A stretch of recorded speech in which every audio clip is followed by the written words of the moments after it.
In this episode, I keep heading further south along the coast. I fix some boat parts, break some boat parts, then fix some more.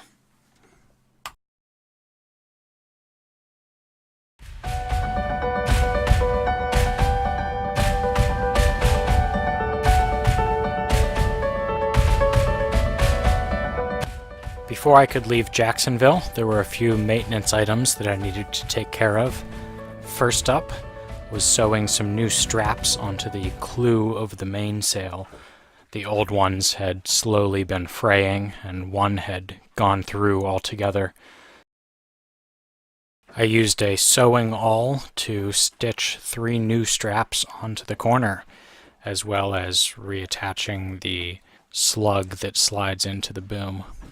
Next up was a similar repair to the head of the mainsail. One of the slides that attaches to the track on the mast had fallen off on a previous leg, and I had just tied it on with a bit of line.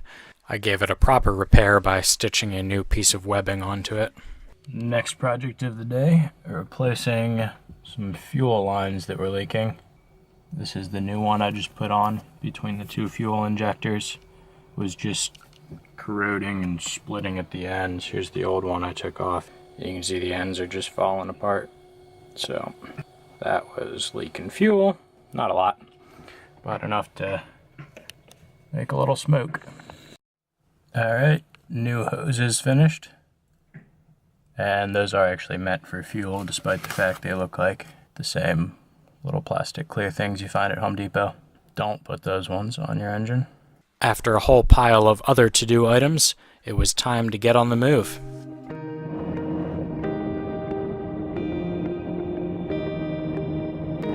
Well, I just left Jacksonville a couple hours ago,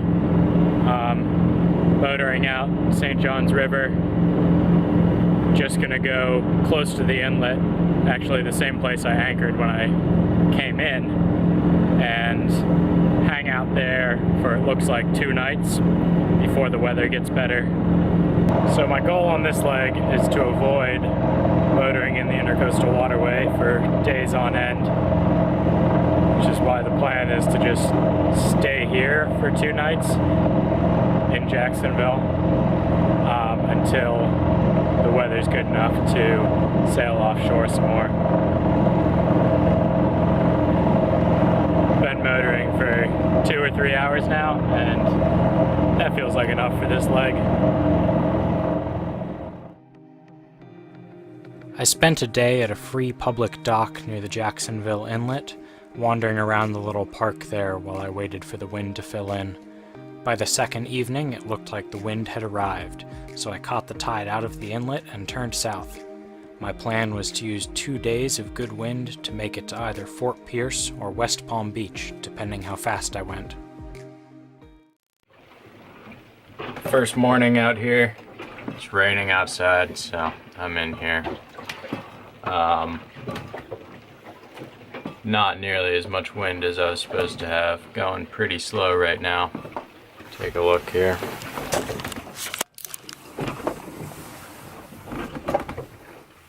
You can see probably averaging about 4 knots. The SOG is speed over ground. Over here you can see the AIS map. Got one other boat on there who looks right on top of me, but is 3 miles away. Can actually see him outside right now. There. If we can focus past the window. Does not seem like we can. There we go. Boat.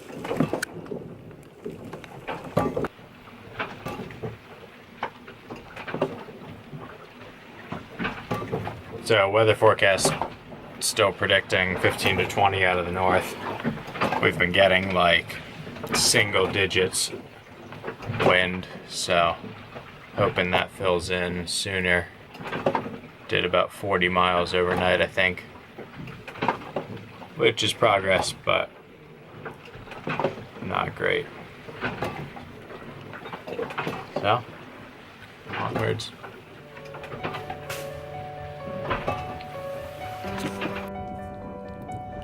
The wind indeed picked up during the day, and I got moving along pretty good.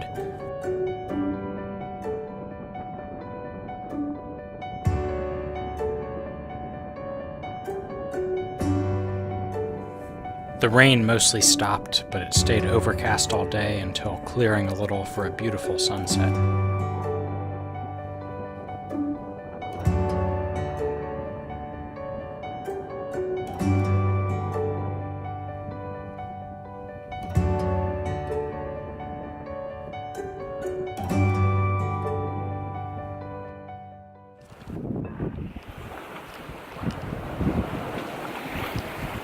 Second morning out here, much nicer than yesterday so far.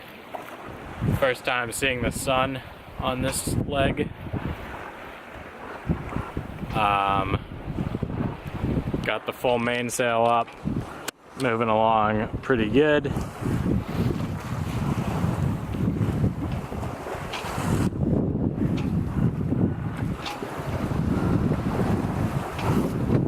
Came around Cape Canaveral overnight, so it's just a straight shot to Fort Pierce from here.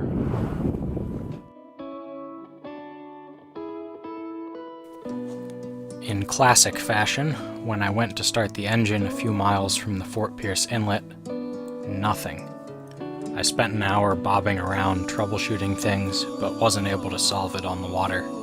The wind had died too much for me to safely sail through the inlet, so I had to call Towboat US to drag me the last couple miles.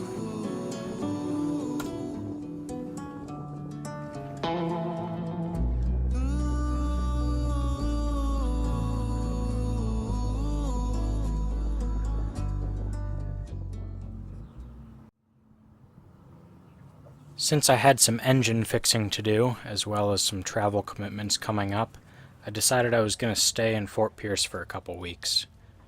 It's been absolutely amazing weather every day I've been here, so I've also taken the opportunity to get some other boat projects done. So this piece of wood's falling apart. Just gonna put some glue and probably a little epoxy on it, and then fresh paint. Got that glued and clamped. Next up, gonna fix this. There's another piece of wood that goes on here. Just broke off. It was mostly broken when I got the boat. Never put it back together. Got this guy clamped up. It's a funny shaped piece of wood. Had to clamp a piece of wood to it just to clamp to. All patched and sanded, ready to paint it.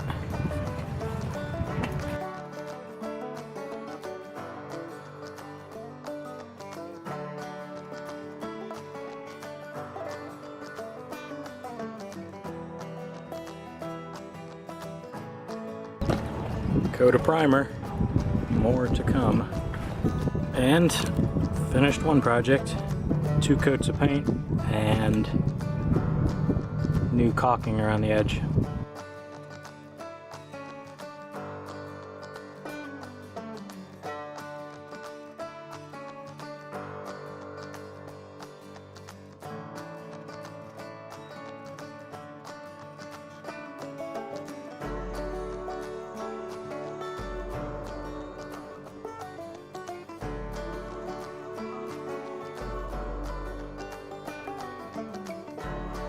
And the finished doorstep looks much better.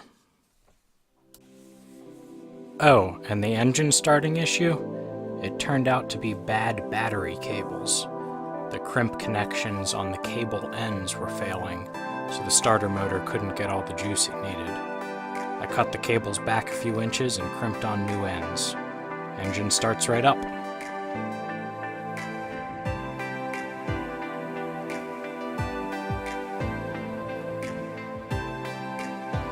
If you enjoyed this video, please hit that like button.